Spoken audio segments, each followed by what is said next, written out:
그 오전에 저희들이 좀 시간이 부족해서 로마 3장 못 마쳤는데요. 오늘 좀 보충 시간 통해서 3장 그 21절부터 31절 말씀까지 좀 교제하고 문제를 푸는 시간을 갖도록 하겠습니다. 사실 이제 로마서 3장이 매우 중요해서 좀 설명을 하다 보니까 시간이 많이 부족했던 것 같아요. 우리가 이 로마 3장에서 이제 21절부터 31절 말씀을 보시면 31절을 보시면요. 이제는 이라는 어떤 접속어가 있죠. 접속 부사라고 해야 되나요? 어떤 이제는 이렇게 말씀하시는데 이게 다른 번역본을 보면 그러나 이제는 이렇게 말의 어떤 전환 시점에서 쓰는 말이 쓰였다는 것이죠. 그래서 그 전까지는 저희들이 교제했던 내용이 어, 그때는 우리가 어떤 상태에 있었다. 근데 지금은 그러나 이제는 우리가 어떤 상태에 있다. 이렇게 두 가지 상태를 이제 비교하는 부분이에요.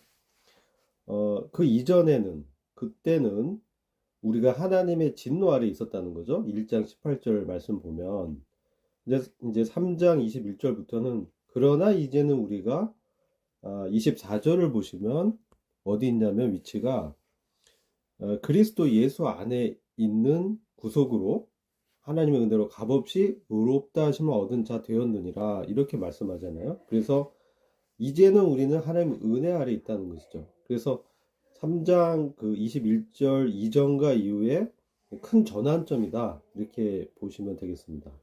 그리고 그때 하나님의 진노 아래에서 영적으로 죽었고 타락했었다. 그러나 이제는 우리는 영적으로 영생을 얻은, 의롭다 하심을 얻은 상태이기 때문에 영적으로 영원히 사는 어떤 영생을 얻은 상태에 있다. 이게 또 비교가 되죠. 그리고 그 이전에는 우리 어떤 죄가 율법을 통해서 이제 드러나고 구원받기 이전이었기 때문에 죄의 열매들이 죄의 과실들이 나타난 그런 상태였었어요. 그러나 이제는 우리는 어떻게 되어 있나? 그리스도 안에서 의롭다고 선언했다. 하나님의 어떤 선언이 있었죠. 어, 그래서 이게 또 대비가 되죠. 그리고 그때는 우리는, 그 전에는 율법으로 인해서 죄가 드러났잖아요. 율법의 역할은 뭐냐? 몽학 선생으로서 우리 그리스도께로 궁극적으로 인도하시는데, 그 전에 율법은 저희가 뭐 로마서 5장에서도 다루겠지만 죄를 심히 죄가 되게 하는 어떤 역할을 합니다. 왜냐하면 율법 자체가 어떤 기준을 제시하거든요. 의로움의 기준을 제시하는데 기준만 제시하지 능력은 주지 못하기 때문에 기준을 제시당한 그런 상황에서 말씀을 이제 지켜야 된다는 것을 알지만 지키지 못하게 되죠. 그렇다면 어떻게 됩니까? 아, 이게 죄구나. 이제 죄가 되는 것이죠. 율법의 기준을 충족시키지 못했기 때문에 바로 율법으로 인해서 정죄를 받는 그러한 상태에 있었단 말이죠. 그때는. 그러나 이제는 우리는 그리스도의 그 피로 용서받은, 그래서 예수 안에 있는 구속이다. 구속을 얻었다. 그죠? 구속은 뭡니까? 구속은 다시 이전에는 하나님의 소유였던 우리가 사탄의 지금 공중권세 잡은 자 아래 죄 가운데 있었다가 이제 그리스도의 피의 어떤 대가로 우리를 사셔서 이 노예를 노예 시장에서 사서 주인이 이제 사서 자유롭게 풀어주는 게 이제 구속의 의미가 있거든요. 여러 의미가 사실 있는데 문맥적으로 좀 파악을 해야 됩니다. 근데 그리스도 예수 안에 는 구속은 그리스도께서 십자가의 그 피로 말미암아 죄의 대가를 치르시고 우리를 그분의 소유로 사셨다는 거예요. 다시 취하셔서 이제 죄의 권세에서 죄의 처벌에서 자유롭게 해방시켜 주신 이런 것을 이제 구속이라고 합니다. 그렇기 때문에 우리 구속받은 우리는 죄가 용서받은 이제 상태에 있는 것이죠. 그리고 그 이전에는 율법을 지키고 양심에 따라 행하여서 의로워지려고 했었죠.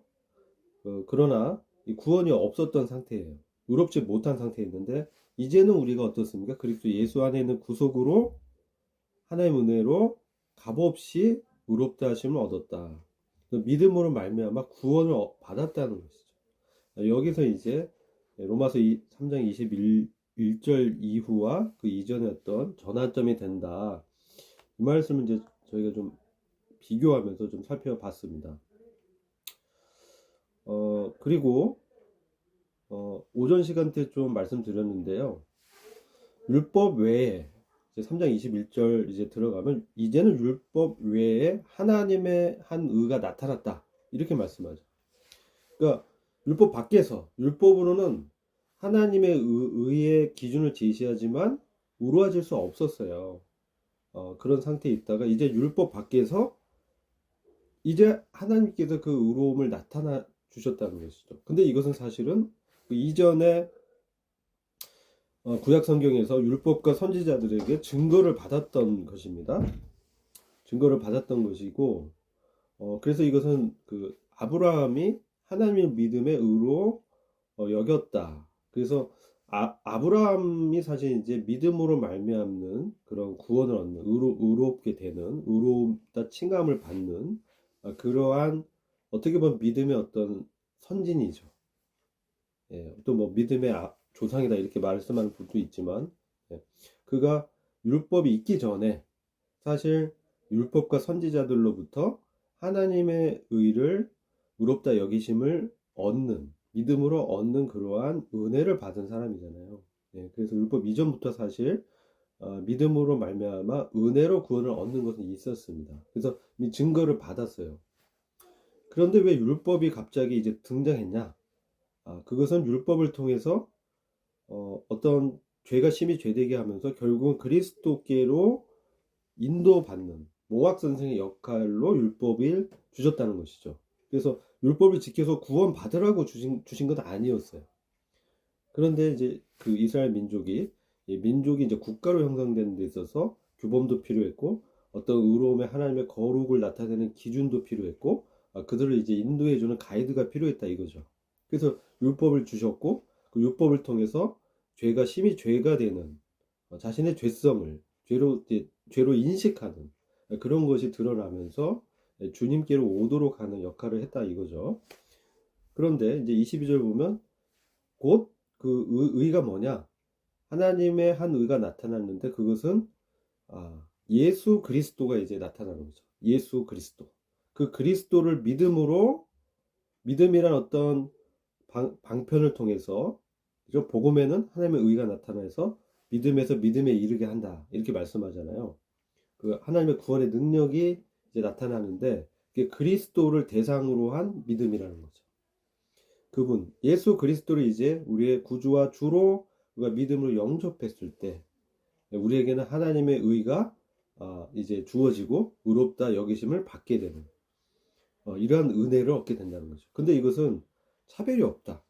모든 믿는 자에게 공평하게 믿으면 주어지는 참으로 선물이다. 그래서 차별이 없다. 이렇게 이제 말씀하시면서 모든 사람이 죄를 범했음에 하나님의 영광에 이르지 못하더니 이렇게 말씀합니다.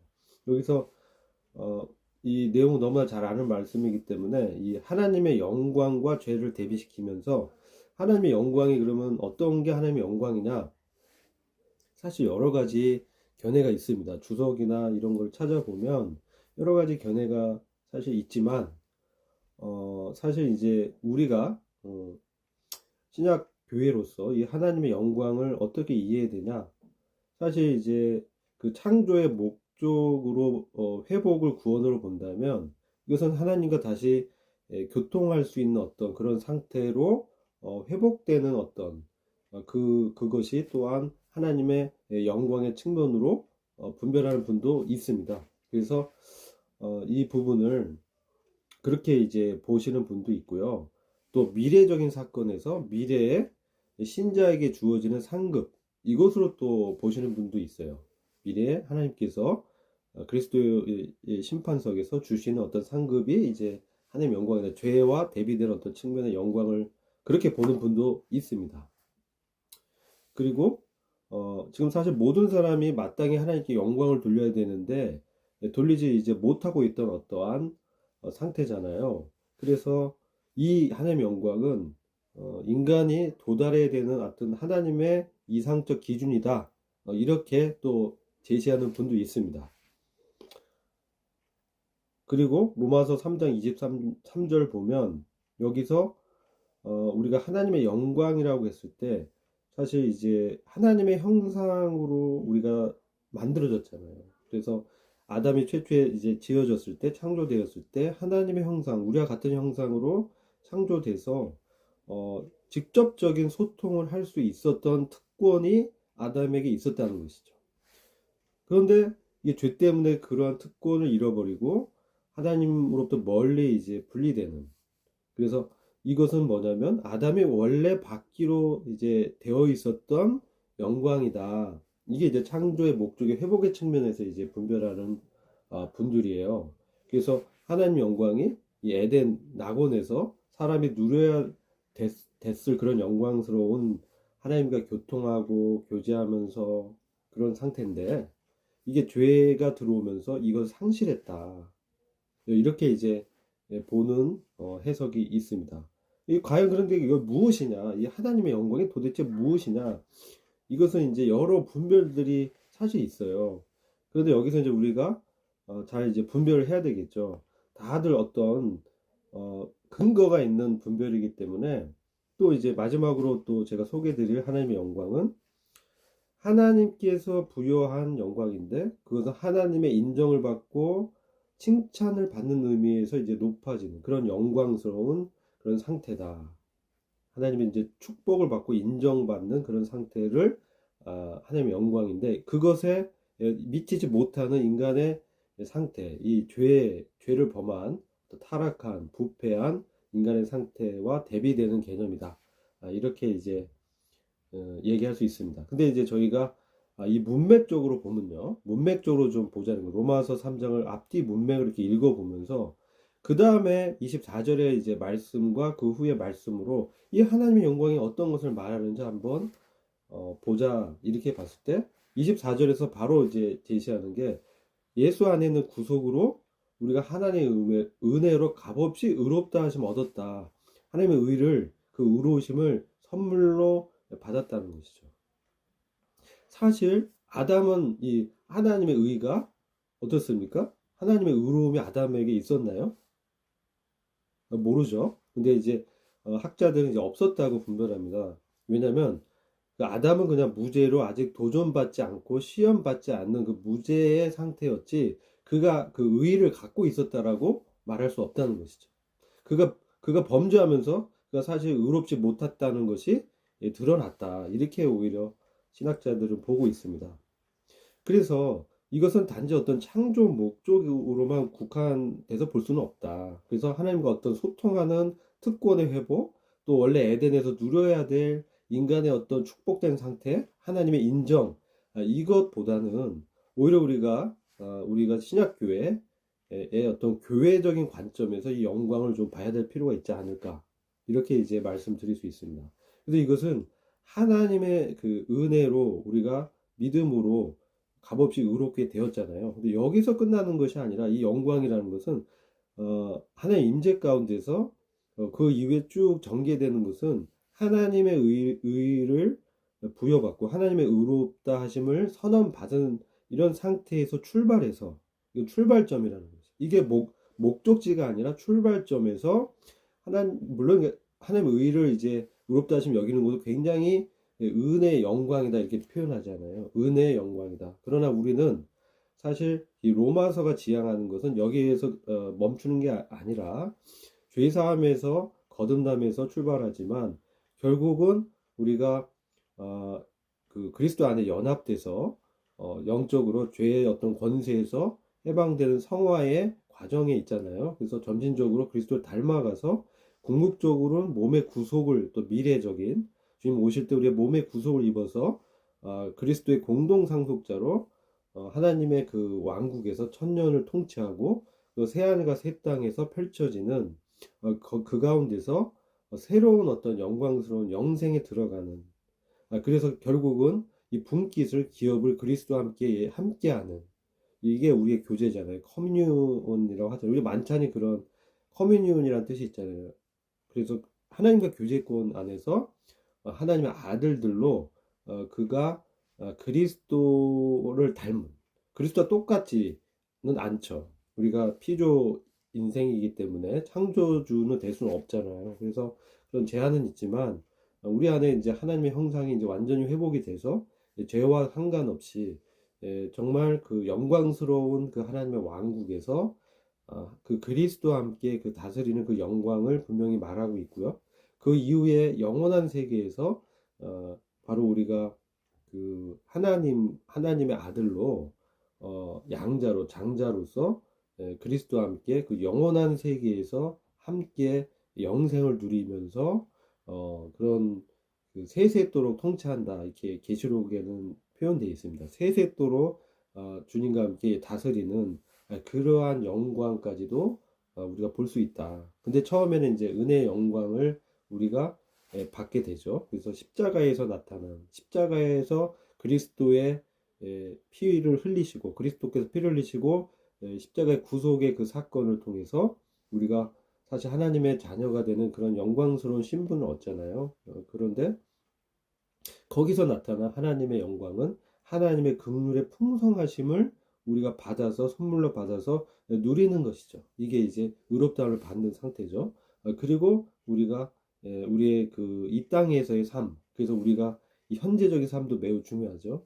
그래서 현재적인 삶 가운데 주님과 동행하면서 우리가 주님을 닮아가고 그리고 우리에게 맡겨진 여러 가지 그 책임이 있잖아요, 사실. 그래서 이 영적이다, 영적으로 잘한다, 성화된다, 이런 의미에서 우리는 우리의 영적인 책임이 사실 있습니다. 그래서 이것은 뭐냐면 하나님의 은혜에 기반해서 믿음에서 출발하는 겁니다. 근데 이 출발점이 하나님의 의로움이고 그 영광스러운 그 그리스도를 닮아가는 그런 과정에서 우리가 이 땅에서 자기를 부인하고, 그리고 우리가 하고 싶은 대로 살지 않고 주님의 뜻대로 나를 이렇게 드리는, 그래서 주님의 어떤 번제, 희생적인 그러한 정말 그 거룩한 삶 가운데로 실질적으로 주님의 거룩함을 이렇게 드러내면서 나타내게 되는 이러한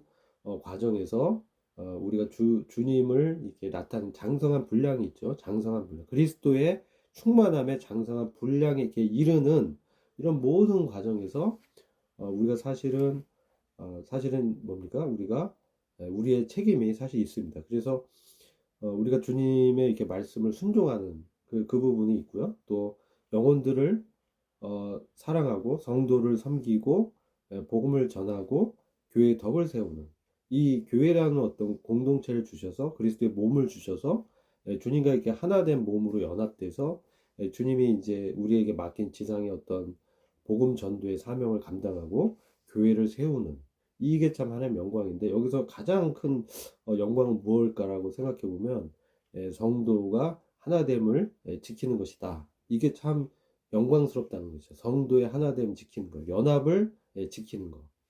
우리가 여기까지 더 나가야 된다는 거죠. 아무리 우리가 우리의 맡겨진 책임을 다하고 주님을 섬긴다고 하는데, 우리가 이제 만나면 갈등 가운데서 서로 화합지 못하고 이렇게 이제 되어진다면 이건 사실 정말 그 영광스러운 모습이 될 수 없다. 그래서 고린도 교회를 보면 이 분열이 일어나고 그들이 이제 분파가 이제 나눠진, 이것은 참으로 미성숙한 어떤 육신적인 모습을 보여줬기 때문에 사도 바울이 그것을 이제 고린도 전서를 통해서 십자가의 도를 말씀하시면서 우리가 예수 그리스도와 함께 십자가를 통해서 죽은 자고 다시 또 그리스도의 부활하실 때 그분의 부활의 능력으로 다시 살아난 자다. 이러한 우리의 신분을 다시금 이제 환기시켜 준다는 것이죠. 그래서 여기서 하나님의 영광은 그렇게 이제 단순하지 않고, 제가 방금 말씀드린 로마서의 전 어떤 말씀들, 장들을 통해서 지향하는 바는 바로 그런 것이다라고 말씀드릴 수가 있겠습니다. 그래서 이 죄를 범한 상태에서는 그런 하나님의 영광스러운 영생으로 우리가 들어갈 수 없기 때문에 우리는 하나님의 의가 절대적으로 필요한 것이고, 하나님의 의가 절대적으로 필요하다는 사실은 우리가 어떻게 느낄 수 있느냐, 어떻게 그것을 필요성을 느끼냐, 그것이 바로 율법의 역할이라는 것이죠. 그래서 율법을 통해서 바로 우리에겐 의가 없고 우리의 육신은 참으로 개선될 수 없는 악이 있고, 이 개선될 수 없는 이 악이 있는 육신은 있지만 참 우리를 이 율법 아래에 두셔서 우리로 하여금 우리의 육신에 참 선한 것이 없고 우리에게 악이 여전히 죄성으로 남아있다는 사실을 느끼고 또 그것을 깨닫게 하셔서 그리스도 앞에 주권을 우리 삶 가운데 더 인정케 하시고 그 안에 엎드리게 하시고 또 그 안에서 정말 그 주님을 추구하게 되고 정말 거룩한 삶을 이제 바라게 되고 정말 그리스도를 닮아가는 그 영광을 주님과 같아지는 그 영광을 우리의 인생의 신앙의 어떤 목표로 잡고 갈 수 있도록 하나님께서 그 율법이라는 어떤 기준을 제시하셨다는 것이죠. 근데 이것은 우리의 의로, 우리의 노력으로 애씀으로 절대 목적을 이룰 수가 없죠. 그래서 이것은 이제 사랑의 법이고 바로 그리스도의 사랑으로 우리가 강권받고 그리스도의 사랑으로 우리가 정말 그 앞에 녹아지고 그 은혜 앞에서 순복하는 주님의 주권을 그런 차원에서 사랑으로 이렇게 받았을 때 우리가 그분의 사랑에 감동받고 강권받아서 정말 이것은 마땅히 드려야 된다라는 자원함으로 시켜서 하는 것이 아니라 자원하고 사랑하는 마음으로 내 자신을 이제 드리는 번제, 내 자신을 이렇게 헌신하는 이런 데까지 우리가 이제 성장해야 된다. 이게 이제 로마서에서 말씀하고 있는 지향점이다라고 말씀드릴 수 있겠습니다. 그리고 이제 3장 25절에서 보면 이 이제 화목제물이라는 말이 있습니다. 근데 이게 사실 이제 우리 박주환 우리 형제님께서 말씀해 주셨는데 이것은 원어적으로 이제 보면 화목제물이라고 해석은 했지만 속죄소가 사실은 맞는 해석이에요. 그래서 다른 성경을 보면 이제 이게 이제 속죄소로 번역한 성경도 있습니다.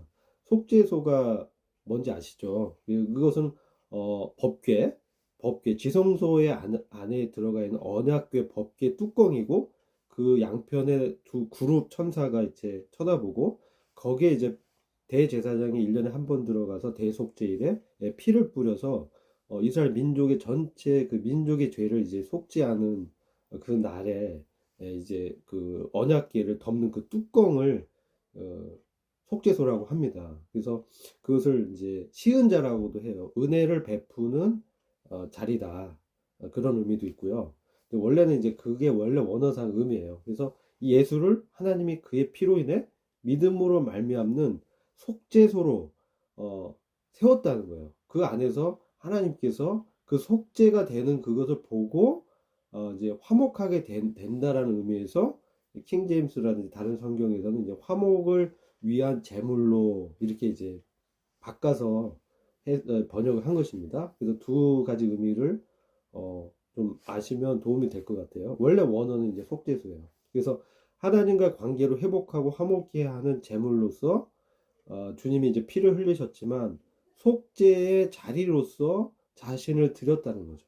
우리의 죄가 그래서 사실 언약궤 안에 들어있던 세 가지 성물은 사실 깨어진 그 십계명 돌판과 금 항아리 그에 있는 만나와 그 다음에 아론의 쌍난 지팡이잖아요. 사실 이걸 보면요, 이것은 인간의 그 하나님 앞에서 실패하는 죄를 드러냅니다.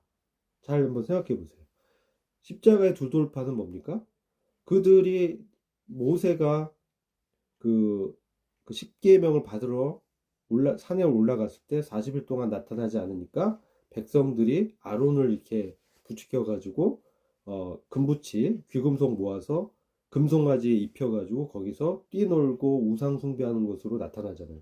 그러니까 하나님께서 거기서 돌판을 모세가 던졌을 때 돌판이 깨지면서 다시 새로운 또 돌판을 만들잖아요.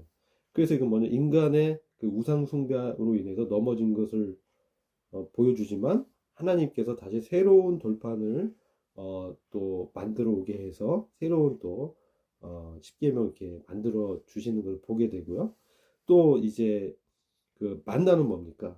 만나는 하나님이 그들 광야에서 그들 시험하는 어떤 하나의 어떤 음식이었는데 사람이 떡으로만 살 것이 아니요 하나님의 입에서 나오는 말씀으로 사는, 이게 이제 시험하기 위한, 그리고 그들의 생명을 이렇게 유지시켜주는 생명의 떡으로서의 그리스도를 나타내 주는 게 이제 만나였는데, 그들이 이제 그걸 갖고 불평불만하고 왜 맨날 똑같은 만나만 주냐 하고, 애굽의 어떤 부추라든지 고기를 먹고 싶다, 다시 애굽으로 가자, 막 이런 얘기까지 하는.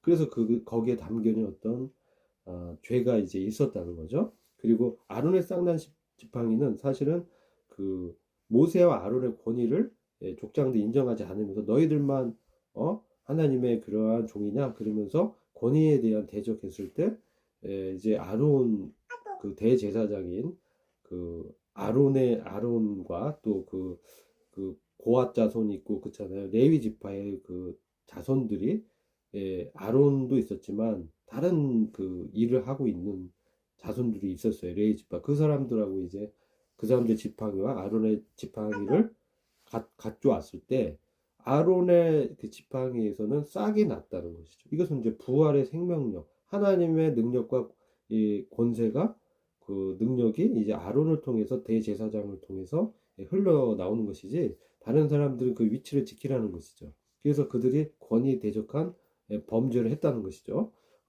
근데 그런 걸 이제 그 법궤 안에 넣어놓고 그것을 덮어버렸다. 이게 뭡니까? 이게 속죄의 어떤 의미도 있어요. 카파르, 덮어버리다, 죄를 가려버리다. 그래서 그리스도 피가 그 우리의 죄를 어떻게 합니까? 깨끗이 씻어주는 것의 모형으로, 먼저는 임시적으로 덮어주는 이 속죄 제물로 이렇게 짐승의 피를 흘렸다는 거예요.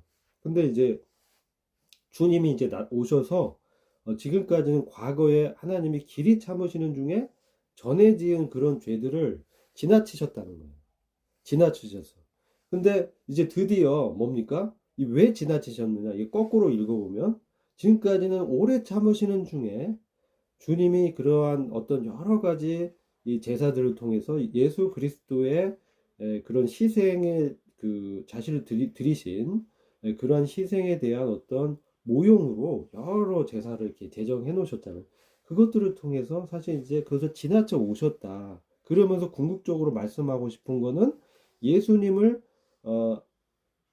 하나님이 예수님을 그 피로, 그 생명을 흘리심으로, 생명을 내어 주심으로, 그것을 예수 그리스도를 믿는 사람들에게 뭡니까? 그 의롭다 칭하는 그런 은혜를 베푸시기 위한 속죄의 자리로 삼으셨고, 이것을 통해서 하나님과 관계를 화목시키셨다. 화해가 됐다.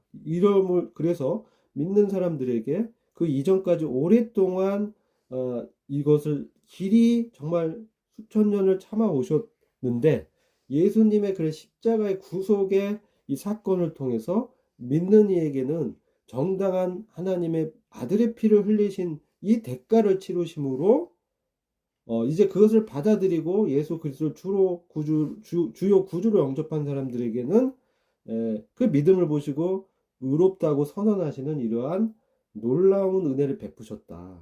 이 하나님의 이 구속사역은 참으로 의롭다는 것이죠. 그래서 이 십자가의 구속 사건을 통해서 믿음으로 그 구원받는 이런 것은, 그동안에 하나님이 너무나 오래 길이 참으셨다. 그리고 이제 화목제물로 또 속죄소로 그리스도를 이렇게 내어주시고 믿는 이를 의롭다 하시는 이 하나님은, 정말 하나님은 의로우신 분이라는 것을 나타낸 것이죠. 이것이 이제 정말 꽃을 피운 것은 부활을 통해서, 이것이 정말 맞고 부활의 권능으로 그 하나님의 의로움을 더욱 드러내시고, 예수 그리스도가 바로 하나님이 그동안 말씀해 와셨던 바로 그 그리스도고 구원자요, 바로 우리가 그 섬겨야 될 왕이시다. 이것을 이제 우리한테 보여주셨다는 것이죠. 그래서 이런 것을 통해서 이 속죄 자리, 속죄소, 이것이 이제 그리스도의 피로 말미암아서 그 피를 보고 그 유월절 날 이렇게 넘어간 것처럼, 그 수준이 아니고 이제는 그 죄를 지나치는 그 수준이 아니라 죄 자체를 하나님 앞에서 동이 서 있어 먼 것 같이 치워버리는, 죄를 아예 그냥 들고 가버리신. 그래서 하나님 보실 땐 우리 안에는 이 죄들이 없이 완전히 깨끗하게 씻겨져 버려서 정말 깨끗한 정말 양털같이 휘어진 모습으로 하나님이 우리를 보신다는 것이죠. 그래서 우리는 하나님 앞에서 이미 온몸이 믿는 이는 목욕한 깨끗한 의로운 사람으로 우리가 인정을 받았다. 그리고 그러한 의로운 인정을 받은 이후에 이제 살아갈 수 있도록 우리에게 믿음을 통해서 계속적으로 하나님의 의를 기반해서 하나님이 의롭다 우리를 선언하시는 그 하나님의 은혜를 기반으로 해서 거룩한 성화의 삶을 살도록 믿음에서 믿음에 이르도록 복음에는 이 하나님의 의로움이 나타나서 우리가 구원받는 칭의 칭의와 이신 득의의 은혜를 얻었을 뿐만 아니라 이제 뭡니까? 거룩한 하나님의 그 자녀로 아들로 장성한 분량에 이르는 그러한 성화의 구원으로 나아갈 수 있도록 하나님의 의를 예비하셨다. 여기의 핵심은 예수 그리스도가 율법을 지켜왔던 30년의 그런 공생애라기보다는 성경적인 것은 바로 예수 그리스도의 십자가의 구속이 바로 그 핵심입니다. 그래서 이 구속을 믿는 사람들을 구원을 하는 그 하나님은 의롭다는 것이죠. 그리고 그것을 통해서 하나님의 의로움을 이제 드러내시고 예수를 믿는 우리도 같이 이 의로움을 입고 그 실제로 우리를 의롭다고 보시고 실제로 우리를 또 의롭게 하시는 그런 삶, 성화의 삶, 실질적인 의로운 삶을 살도록 하신다는 거죠. 이것이 믿음으로 우리에게 주어진 하나님의 의로움이 그런 삶을 가능하도록 주어졌다. 그래서 그 매우 핵심적인 이 교리입니다. 그래서 이 부분이 이제 흔들리면 안 되고요. 여기서 우리가 출발해야 된다는 거죠. 그래서 3장 27절에 자랑할 수가 없다. 이것은 정말 무슨 법을 지켜서도 아니고 행위도 아니고 오직 믿음으로 말미암았다. 그래서 우리가 이 믿음으로 얻는 이런 의로움에 대해서 또 하나님께서 우리 의롭다고 선언하시는 이러한 의롭다 하심을 얻는 것은 우리가 율법의 행위가 아니라 믿음으로 되는 줄 우리가 인정하노라. 이렇게 이제 28절을 말씀하시고 이 은혜는 이 의로움은 유대인만 받는 것이 아니라 그죠? 이방인도 다 받도록 하나님이 하셨다. 그래서 우리가 믿는 하나님은 홀로 유대인의 하나님뿐 아니요 이방인의 하나님도 되시기 때문에 우리 하나님은 참으로 넓으시고 크시고 참으로 은혜가 풍성하시고 우리를 언제든지 우리를 구원하실 수 있는 그런 권능이 하나님께 있다. 이렇게 이제 보게 되고요. 그리고 할례자도 뭐 믿음으로, 무헬라자도 믿음으로. 나중에 이제 4장, 5장 가면 아브라함은 무할례자 때 믿음으로 의롭다 인정받았죠. 이게 하나님은 동일한 분이다, 한 분이다, 동일한 하나님이다. 그래서 31절이 조금 우리가 생각해 봐야 되는데 우리가 믿음으로 말미암아 그러면 율법이 더 이상 기능을 하지 않는 것이냐? 우리가 이제 율법이 끝마침됐다 이렇게 말씀하잖아요. 로마서 10장에 가면 율법이 끝마쳤다. 그럼 이게 율법이 폐해진 거냐? 이렇게 또 율법 폐기론을 주장하는 분들이 있죠. 그렇지 않다는 거예요. 그럴 수 없다. 분명히 그럴 수 없다. 말씀하죠. 도리어 율법을 굳게 세웠다. 이게 이제 두 가지로 저희가 해석할 수 있는데 율법의 목적은 사랑의 완성이잖아요. 하나님 사랑하고 이웃을 사랑하는 이 사랑 안에 모든 율법이 들어와 있잖아요. 그러면 이게 누가 율법을 완성했고 그 목적을 달성했냐? 바로 그리스도죠. 그리스도께서 십자가에서 죽으심으로 이 사랑을 하나님의 사랑을 완성했다는 것이죠. 하나님을 사랑했을 뿐만 아니라 우리 이웃 인간들을 사랑하시기 위해서 인간의 몸을 입고 오셨잖아요. 그래서 율법을 도리어 굳게 세웠다. 근데 이게 믿음으로 우리한테는 우리가 율법을 굳게 세우는 방법은 그리스도를 믿음으로 연합돼서 그 율법이 아닌 그 위에 자유의 법인 생명의 성령의 법으로 사랑의 법으로 사랑을 실천하는 것이죠. 이게 이제 실질적으로 우리가 율법을 초월해서 자유롭게 율법의 정신인 사랑을 실천하는 그러한 삶이죠. 그래서 이것 또한 뭡니까? 믿음으로 가능하다. 하나님의 의에 기반해서 가능하다. 주님이 그런 길을 여셨다는 것이죠. 이게 이제 그럼 우리가 어느 선까지 정말 완전한 성화가 되냐? 이 부분은 저희들이 분별로는 우리가 점진적 성화로 우리 몸이 그리스도의 재림 때 우리 몸이 그리스도의 몸으로 그 첫째 부활의 영광을 입기 전까지는 사실 이제 불가능한 것이죠. 그러나 이 목적지, 우리의 방향성은 그런 거룩한 삶을 추구는 해야죠. 그리고 사람마다 얼마만큼 주님을 사랑하고 주님의 은혜를 힘입어서 그분께 순종하는 것은 개인에게 또 달려 있습니다. 그래서 우리가 우리의 구원은 선물로 받지만 우리의 상급, 성화의 삶은 하나님의 인도하심에 우리가 순종해야 됩니다. 그래서 이것은 하나님 편에서 우리를 은혜롭게 인도하시지만 또 우리 편에서 은혜롭게 인도하신 하나님께 우리의 몸을 순종하는 게 우리의 책임입니다. 그래서 이거에 대해서 주님이 상을 주신다고 하셨습니다. 그래서 이렇게 보면 율법을 굳게 세운다라는 게 그런 의미가 있다. 요게 하나의 해석이고요. 그리고 이제 이것을 율법을 굳게 세웠다. 이게 믿음으로 율법을 어떻게 굳게 세울 수 있느냐. 이 관점에서 또 말씀을 드릴 수 있어요. 왜냐하면 믿음이라는 것은 어떤 행위가 빠진 것인데 오히려 믿음을 주장하고 은혜를 주장하면 율법이 무슨 기능을 하냐는 것이죠. 율법 폐기론자의 주장입니다. 그것도 이름 맞는 것 같아요. 근데 가만히 보면 믿음이라는 것 자체가 오히려 율법을 굳게 세운다는 거죠. 왜냐하면 율법은 우리가 율법을 지켜서 절대로 의롭게 될 수 없잖아요.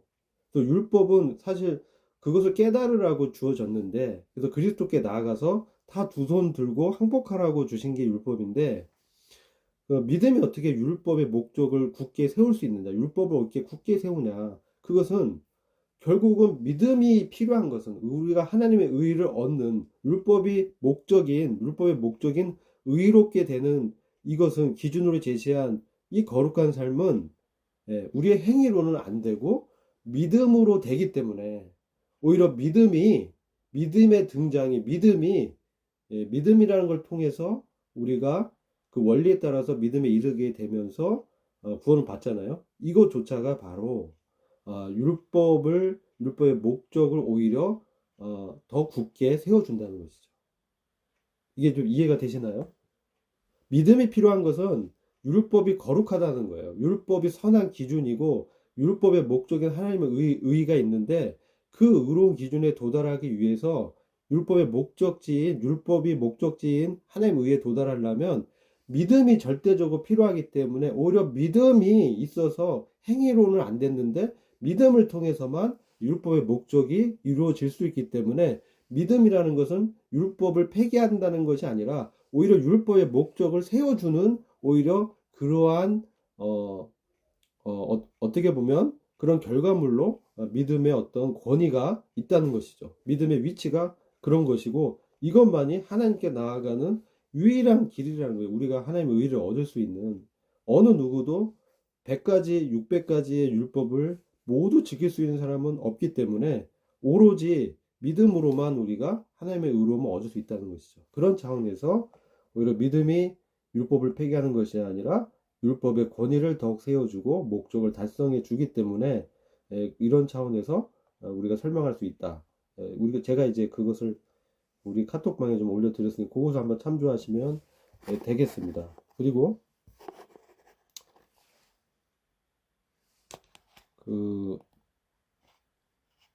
제가 이제 화면 공유를 하고 오늘 이제 문제가 있는데요. 아마 이제 다 설명을 드렸기 때문에 이제 보이시나요? 화면이 보이시나요? 안 보이시나요? 잘 보여요. 아, 네네. 잘 보입니다. 네네. 여기 이제 여러 문제가 있는데요. 다 설명을 못 드리고 중요한 부분만 좀 말씀드리면 좋을 것 같아요. 성경은 인생의 상태가 어떠하다고 말씀하고 계신가? 이것을 보면, 우리가 복음을 전할 때 이제 이런 부분을 좀 참고하면 복음 전도할 때도 도움이 될 것 같습니다. 죄 아래 있다. 근데 죄 아래 있다는 의미가 뭐냐? 인생의 상태가 의롭지 않다는 거예요. 근데 이 말씀을 읽어보면 깨닫지도 못하고 하나님을 찾지도 않아서 하나님 앞에서 무익한 존재가 되어 있는 상태입니다. 이 로마서 3장 9절에서 그걸 말씀하고, 이것은 시편 14장 1에서 3절 읽어보면 어리석고 부패하고 소행이 가증하다. 하나님을 의식하지 않고 찾지도 않고 다 치우쳐 함께 더러워졌다. 이렇게 또 말씀하고 있고, 욥기서에서는 구더기 같고 벌레와 같다. 네, 이거 참고하시고요. 두 번째 부분을 보면 저희의 목구멍은 열린 무덤이다. 이게 이제 있잖아요. 저희의 목구멍은 열린 무덤이다. 이게 좀 어려워요, 사실. 그쵸? 우리 목구멍이 무덤이냐? 어떻게 생각하십니까? 무덤에 안에 뭐가 있죠? 그럼 이제 바리새인한테 회칠한 무덤 같다, 막 그런 말씀 있잖아요. 겉은 그렇듯한데 속은 이제 다 부패해 있다, 이 말이죠. 우리의 목구멍을 보면 그 안에는 정말 속임수가 있고 독사의 독이 있고 저주와 악독이 가득하다는 거예요. 이게 정말 이럴 수 있을까? 근데 제가 이제 사회생활도 한 30년 이렇게 가까이 해오잖아요. 물론 저보다 인생의 선배님들께서 더 오래 하시면 이거 다 너무나 이제 와닿는 말씀인 것 같아요. 근데 저희 목구멍이 열린 무덤이다. 바로 우리 안에 이 죄인의 마음이 참 이 시기의 악독과 저주가 있다는 거죠. 참 이게 우리의 어떤 죄성, 육신성인 것 같습니다. 그래서 이게 시편 5장 9절 보면 이 새번역 보니까 굉장히 그 해석이 마음에 와닿아서 제가 참조했는데요. 그들의 입은 믿을 만한 말을 담는 법이 없다는 거예요. 마음에 오직 악한 생각뿐이다. 그리고 이렇게 혀는 언제나 아첨만 있어야 합니다. 그래서 참 이 마음이 많이 와닿았어요. 그래서 결과적으로 마태복음 15장 18절 보면 입에서 나오는 것들이 마음 안에서 이제 나오게 되고, 이것이 사람을 죄를 범하게 한다는 거예요. 더럽게 한다. 죄를 범하게 한다는 것이죠.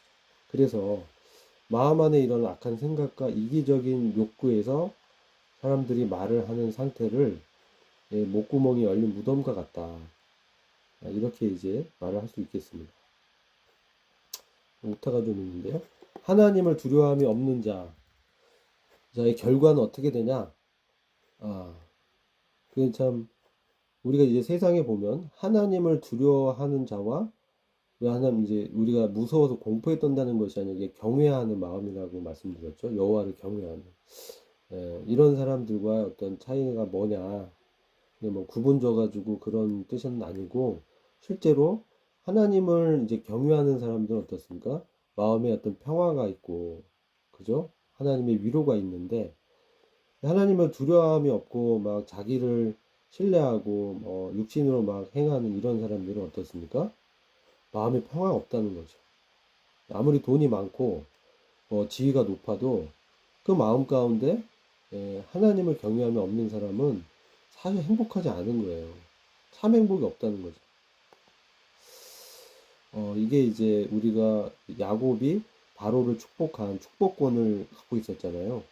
근데 내 인생이 참 뭐라고 합니까? 참 고단하고 험악한 세월을 보냈다.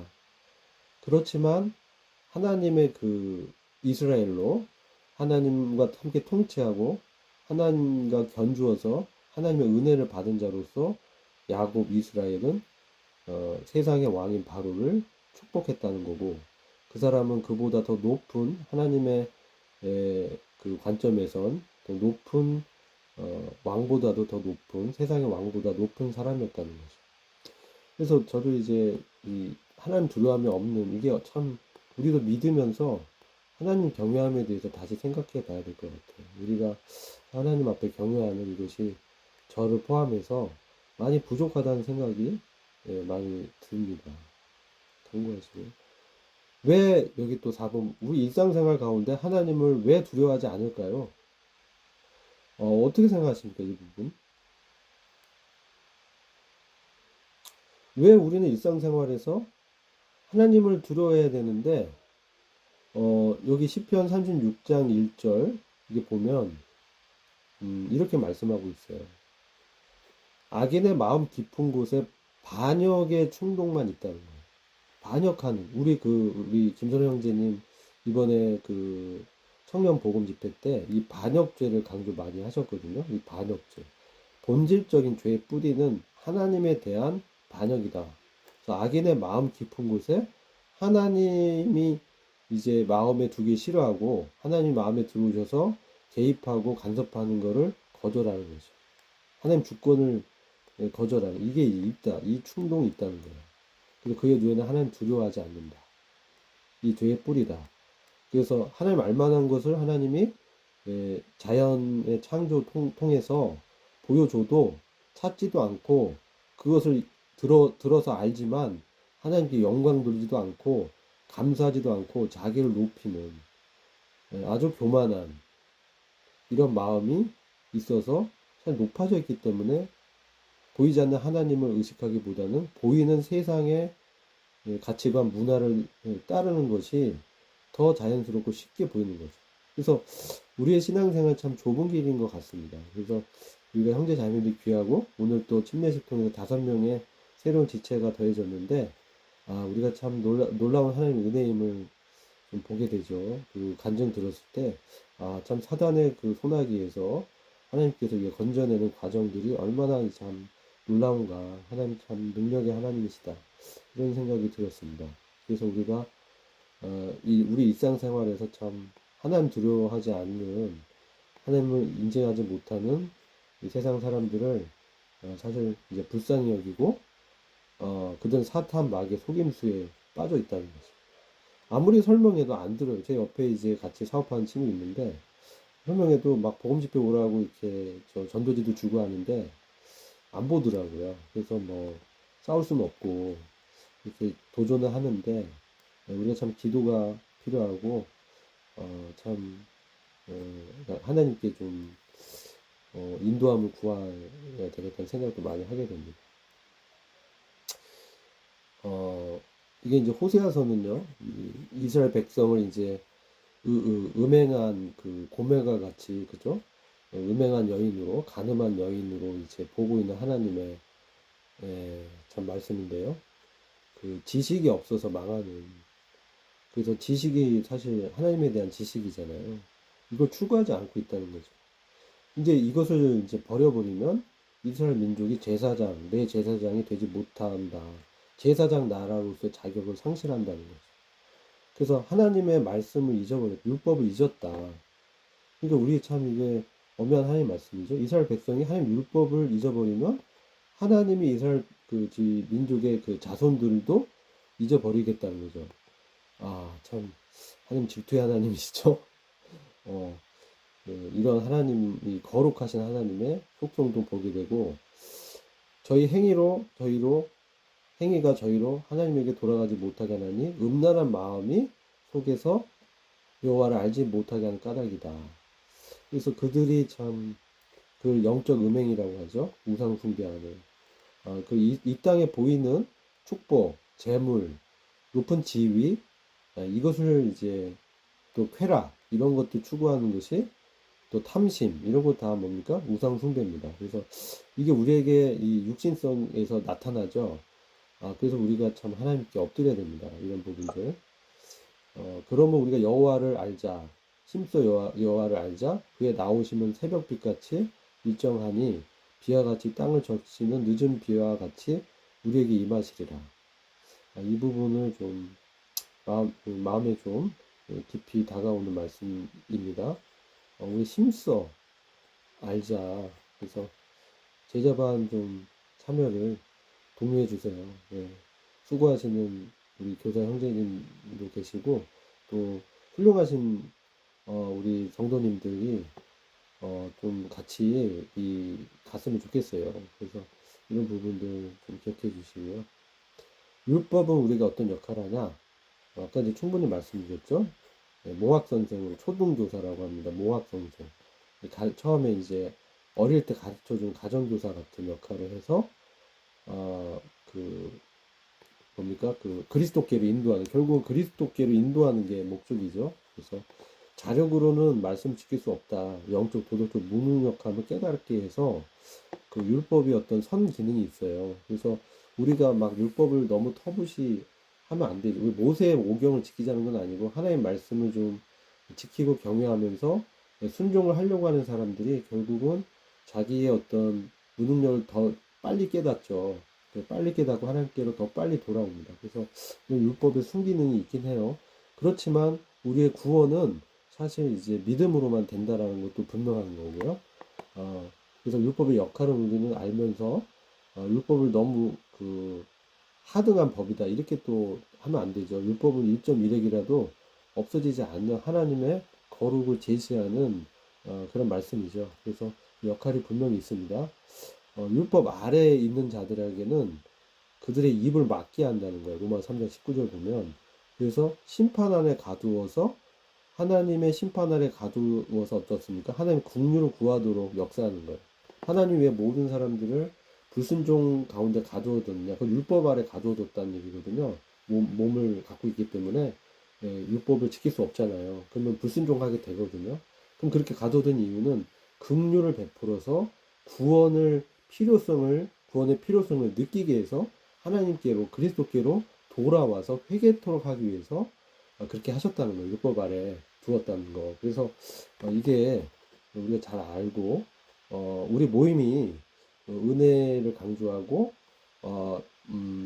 우리의 이제 구원의 축복을 많이 강조하지만 일반 그 교계에서는 사실 이런 하나님을 경외하고 얼마나 이제 경건한 생활을 하냐 이런 것도 많이 강조하는데 우리가 이제 모임의 어떤 교회 진리도 탁월하지만 기독 교계에 하나님을 경외하고 순종하는 이런 태도 이런 부분은 저희들이 좀 뭐라고 할까요? 존중히 여겨야 될 것 같아요. 훌륭하신 분들도 많이 계시다. 이걸 좀 보게 되고요. 우리가 겸손해야 되는 거죠. 성경은 어떻게 율법 아래 있는 자의 입을 막을 수 있다고 말씀하냐. 이스라엘 백성들이 율법을 지킬 수 있다고 말하면서 율법을 받았잖아요. 결국 실패하죠. 입을 막는다는 건 뭡니까? 자기가 옳다는 얘기를 못하게 한다는 거죠. 내 말이 옳다. 내 주장과 내 뜻과 내 생각과 내 계획과 나의 의의가 있다. 이것은 뭡니까? 율법 아래에 딱 두면 그 말을 못하는 거죠. 왜냐하면 율법 지킬 수 없기 때문에 하나라도 어기면 다 어긴 거나 다름없다라고 말씀하기 때문에 그렇죠. 이스라엘 백성이 이제 거기에 거칠 것에 거치게 되게 되고 그죠? 그리스도는 사실 법을 완성하신 분인데 결국은 우리가 율법을 지킬 수 있는 유일한 길은 그리스도를 주인으로 영접하는 그분의 인도함을 성령을 통해서 받게 되는 이거밖에 없죠. 절대로 우리의 육체로 육신적 방법으로 하나님 말씀을 100% 지킬 수 없다. 조금 지킬 수 있을지 모르겠지만 본질적으로 우리가 그러한 죄성이 있다는 거죠. 이걸 이제 깨닫게 하는 게 율법의 역할이라는 거죠. 로마서 7장이 중요한 것 같습니다. 우리가 나중에 로마서 7장에 율법 아래에 있는 종교인의 영적 파선을 보게 됩니다. 근데 로마서 7장에 이 사람은 율법 아래에 있는 종교인이라고 표현하는데요. 우리 모임에서는 이제 거듭난 사람으로 분별합니다. 근데 이제 마틴 로이드 존스라든지 개혁주의에서는 이 로마서 7장을 이제 구원받지 않은 사람의 영적 상태로만 봐요. 근데 우리 모임의 분별은 사실 이제 구원과 비구원 그게 아니고 그가 율법 아래에 있는 종교인의 영적인 상태를 우리한테 보여준다는 거에 좀 더 포커스를 두자. 굳이 말한다면 바울이 구원받은 이후에 경험적으로 그가 경험적으로 그의 어떤 그 율법 아래서 고통했던 그의 경험을 좀 표현한 것이다. 이렇게 이제 해석하고 있습니다. 선을 행하기 원하는 나에게 악이 병존한다. 그래서 마음으로는 하나님 뜻대로 살고 싶지만 그 육신으로는 이런 한계성 안에서 죄의 유혹에 넘어질 때도 있는 그런 연약함이 있다는 거죠. 그래서 구원자를 바라보게 되고 생명의 성령의 법을 따를 수밖에 없는 그러한 해방을 이제 말씀하고 있잖아요. 6번 하나님 의에 이룰 수 있는 방법. 예수 그리스도를 믿음으로 말미암아 모든 믿는 자에게 미치는 하나님의 은이 차별이 없다.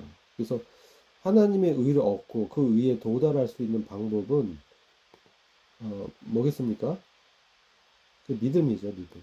그래서 믿음을 우리한테 믿음의 주라는 거는 이 믿음의 권리자, 믿음을 시작한 분, 믿음이란 걸 우리 안에 주시는 분, 이라는 것이죠. 믿음도 선물일 수 있어요. 우리가 자유의지가 있어서 믿으려는 어떤 태도도 중요하지만, 우리에게 역사는 성령님이 먼저 우리를 그러한 마음의 태도로 이끌어 주시는 거죠. 그래서 사실 믿음도 은사 중에 하나잖아요. 물론 그건 탁월한 믿음의 은사가 있습니다. 조지 뮬러와 같은. 그렇지만 이제 우리를 믿음은 들음에서 난다라고 했기 때문에 복음을 들을 때 하나님이 이제 믿음을 일으켜 주는 거죠. 그래서 그것에 시작하시고 그것의 주님이 예수 그리스도라는 거예요. 그리고 우리를 온전케 한다. 그 점에 성장시키고 성숙하게 하는, 우리 영적으로 성장케 하는 분은 예수 그리스도다. 다른 어떤 방법이 없다는 거죠. 주님을 온전히 믿음으로, 온전히 그분을 주로 그분의 권리를 우리 안에서 인정해 하는 거죠. 인정할 수밖에 없게 또 하십니다. 우리가 버팅기면, 우리가 계속 그분의 주권을 자꾸 부인하면 우리 어떻게 됩니까? 징계당합니다. 징계. 이게 정말 심각해요. 이것에 대해서 우리가 눈을 좀 떠야 돼요. 그래서 우리가 주님이 기다려 주시다가 안 되면 자녀이기 때문에 징계하실 수 있다. 그리고 그 상을 믿게 되죠. 그래서 중요한 부분입니다. 우리가 하나님의 영광에 이르지 못한 이유는 무엇이라고 하고 있습니다. 23절에 보면 명확하죠. 죄의 뿌리, 죄성, 반역죄, 이것 때문에 자기의 뜻대로 하고 싶어 한다. 그래서 창조 목적을 벗어나서 자기가 주인 되어 살고자 하는 성향, 하말티아라고 하죠. 표적을 벗어난 화살. 이런 죄인의 상태로는 방향이 틀리기 때문에 끝은 완전히 다르겠죠. 하나님 영광에 결코 이룰 수 없다. 8번 하나님과 당신을 화목케 하시기 위한 화목제물로 누굴 세우는가? 그래서 아까 여기 화목제물로 있는데 속죄소가 이제 원어로 의미죠. 누구를 이제 속죄의 자리로 세우셨는가? 또 누구를 통해 하나님 의로우심을 나타내셨는가? 이것은 이제 너무 많이 말씀드려서 제가 이제 넘어가도록 하겠습니다. 여기서 이제 간과라는 의미가 넘겨주다, 관대하게 넘어가다, 패스 바이 이렇게 영어로 되어 있습니다. 우리가 구원을 자랑할 수 없는 이유, 이거는 설명드렸죠. 은혜로 됐기 때문에, 믿음으로 됐기 때문에 그렇다는 것이고, 할례자나 모해를 동일하게 구원 받을 수 있는 방법은 뭐냐? 그것은 이것도 역시 믿음입니다. 그래서 믿음을 통해 은혜로 받는 방법입니다. 자꾸 끝내라고 카톡 하고 있습니다. 이제 조만간 끝내겠습니다. 11번 복음을 믿는 믿음이 율법을 폐하는 것이 아니라 도리어 굳게 세우는 것, 이유는 뭐냐? 그렇죠? 예수 그리스도 개인의 구자 주인을 믿을 때 주님이 우리 안에 들어오셔서 함께 거하신다. 그래서 지금 말씀대로 순종할 때 삶의 변화가 열매로 나타나게 되고 믿음의 결과 행위의 열매가 나타나게 된다. 그런 측면에서 율법의 어떤 그 목적을 우리가 이제 달성할 수 있다. 근데 이거 사실은 이제 야고보서는 야고보서는 뭐냐면 행함이 없는 믿음은 죽었다고 얘기하거든요. 그러니까 우리가 믿음이 있다라고 이제 말을 하는데 아브라함이 이제 이삭을 드리는 행함을 통해서 그의 의로움이 입증되잖아요. 그래서 믿음이 있다는 게. 그래서 우리가 믿음으로 구원 받았다고 한다면 우리 행동도 사실 어떤 열매가 나타나는 게 자연스럽다. 물론 이제 그게 이제 시간이 더디고 또 다르게 나타날 수도 있는데 그것은 또 개인적 문제죠. 그래서 우리 진리는 이렇게 말씀하고 있다라는 겁니다. 그래서 제가 사실 이제 로마 3장이 2시간의 분량인데 우리 교재가 이제 1시간으로 돼 있어서 조금 이제 부족해서 부득이하게 좀 보충을 했는데요. 이해해 주시고요.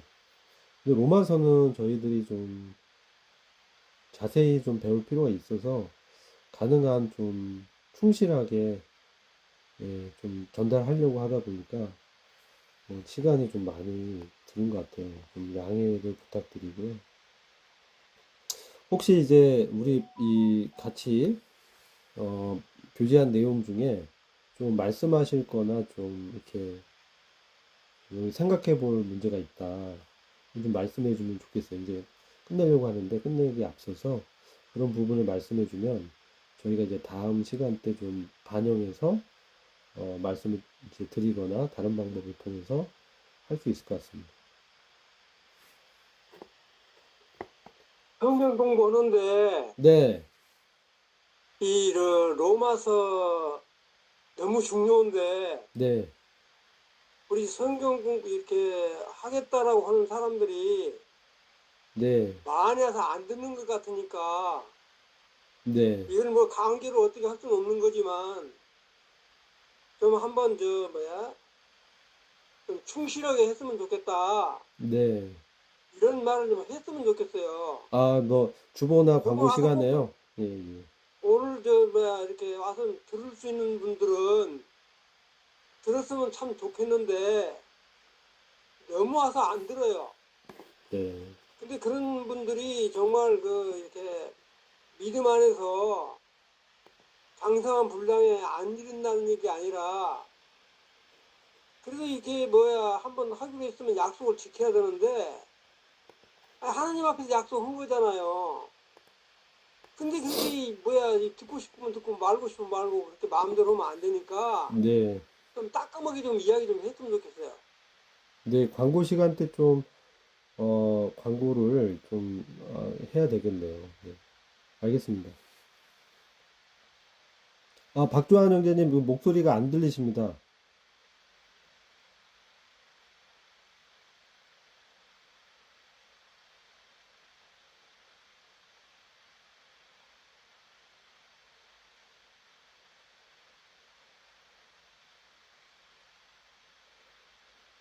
마이크가 연결이 안 돼 있으시면 또 그럴 수 있거든요.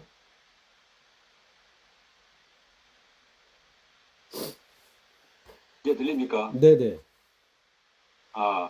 그럼 질문만 할게요. 네네, 대답은 나중에 하고요. 네네. 시간이 많이 없으니까. 그 21절에 보면, 21절이요, 네. 21절 하나님이 의가 율법 외에 나타났다 했거든요. 네네네. 율법 하나님이 어떻게 나타나는데, 네, 율법 외에는 그 하나님, 율법과 상관없이 네네. 나타나는데, 또 그 밑에 보면 율법과 선조들께 증거를 받았다 했거든요. 네네. 그죠? 네네. 율법 외에 나타났는데 또 율법에서 증거를 받았다. 음, 음. 이게 또 아, 좀 이야기 해서 그러니까 그걸 율법, 좀 나중에 네네. 그냥 간단히 이제 율법 외에랑 율법의 방법이 아닌, 율법 밖에서, 율법의 방법이 아닌, 율법의 행위가 아닌 그런 뜻으로 볼 수 있고요. 그리고 율법과 선지자들의 증거를 받았다는 거는 이제 말씀에서 믿음에 대해서 믿음으로 의로움을 얻는 방법에 대해서 우리가 이제 그 구약 성경에서 이제 제시가 됐었다. 그렇게 좀 생각하면 어떨까 합니다. 요건 나중에 다시 네네, 다시 교회에서 한번. 예, 예. 물어보겠습니다. 예, 예. 수고했습니다. 네, 다른 분들 없으시면, 우리 박조한 형제님께서 기도해 주셔도 좋을 것 같아요. 마침 기도해 주시고, 예, 기도드리겠습니다. 마치도록 하겠습니다. 은혜로우신 하나님 아버지, 오늘 저녁에 다시 로마서 3장을 자세히 공부할 수 있는 시간을 주신 것을 감사합니다. 우리가 모든 영적 지혜와 또 깨달음을 통해서 하나님의 뜻을 아는 지식으로 채워지게 해주시고 또 하나님을 아는 지식에서 날마다 자라가게 하여 주시옵소서. 예수님 이름으로 감사하며 기도드렸습니다. 아멘. 아멘. 네, 감사합니다. 늦은 시간까지 수고 많으셨고요. 네, 또 복된 또 한 주간 되시길 기도하겠습니다. 수고 많으셨습니다. 다음 주에 네, 좀 이게 말하기 좀 심한데 네, 지금 오늘도 들어오신 분들이 한 4-5명밖에 안 된 것 같아요. 네, 네. 그래서 우리가 하기로 했으면 좀 약속 좀 확실히 좀 지켰으면 좋겠다. 네, 네. 이렇게 좀 강조된 말씀을 좀 하세요. 알겠습니다.